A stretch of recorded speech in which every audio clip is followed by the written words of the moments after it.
Bonjour à toutes et tous, Hélène Schmid d'Exploring Happy. Aujourd'hui, on parle à nouveau entrepreneuriat et on parle outils mobilisés dans le cadre de notre activité entrepreneuriale.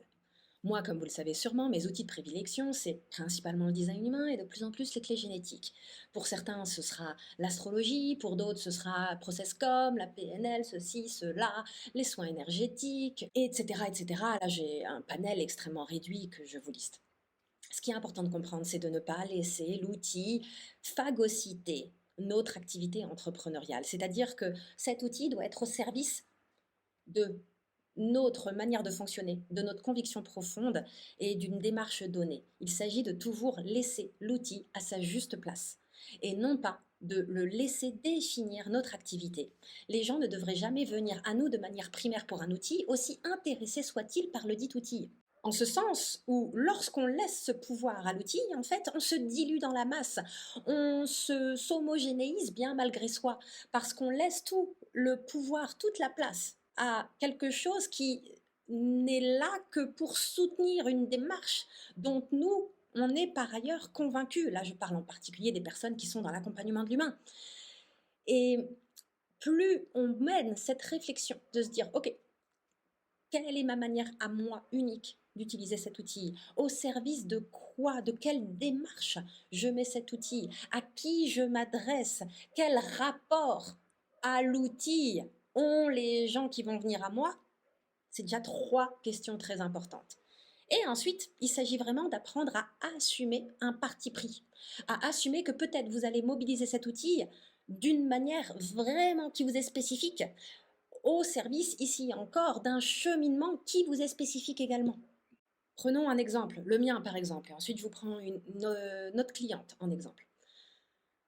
Pour moi, les gens, ils viennent à moi parce qu'ils disent: «Oh, votre manière de présenter le design humain, de l'articuler dans des sujets concrets, de le mettre en perspective est vraiment unique et c'est vraiment ça que je cherche parce que sur, YouTube ou sur internet d'une manière générale, je trouve des gens qui en fait, transmettent un design humain où ils répètent tous un petit peu la même chose et je vois pas d'appropriation, je vois pas de traduction concrète» et pour moi, c'est la meilleure chose que les gens viennent à moi pour cela. Et bien sûr qu'aussi dans ma manière de communiquer, j'assume pleinement les éléments relatifs à ce qui constitue ma définition en design humain, permettant ainsi très naturellement, sans me forcer, de donner l'opportunité aux gens de vraiment voir qui je suis et comment je fonctionne. Jamais mon contenu n'est réfléchi en disant: «Oh, il faut que je parle de cela parce que les gens aiment bien qu'on parle de ça». Jamais, jamais, jamais, jamais. Je parle de ce dont je suis convaincue, de la manière dont je le souhaite et avec un parti pris correspondant à ce au service de quoi je mets l'outil. Pour moi, c'est le chemin de prise de responsabilité pleine et entière à l'égard de soi-même, d'assumer son unicité, ses convictions, ses partis pris et ensuite mettre cela au service d'un développement professionnel, ici principalement entrepreneurial. Et ça, c'est lié à une conviction profonde sous-jacente que j'ai pas vocation à développer dans cette vidéo. Et à chaque fois que je m'éloigne de ça, eh ben, je vois une différence dans la qualité, c'est-à-dire les caractéristiques des gens qui viennent à moi, et la qualité de l'expérience que je vis et de la valeur ajoutée que je suis en capacité à amener naturellement au vent. Plus il y a quelque chose de spécifique vis-à-vis de mon unicité, non seulement à travers ma manière de fonctionner, mais mon rapport à un outil et au service de quoi je mets cet outil, si je m'éloigne de cela, eh bien, je vois une dégradation en fait. Parce qu'aussi, ben, dans ma fréquence, il y a quelque chose qui s'est homogénéisé malgré moi. Un autre exemple. J'ai eu dernièrement un accompagnement passionnant avec une entrepreneuse qui est passionnée d'astrologie et qui a vraiment un parti pris particulier. C'est-à-dire qu'elle a beau être éduquée à toute l'astrologie, elle trouvait énormément d'écueils à cet outil qui va être dans des éléments vagues et qui n'arrive pas à être facilement rattaché dans l'aspect pratique et matériel du quotidien.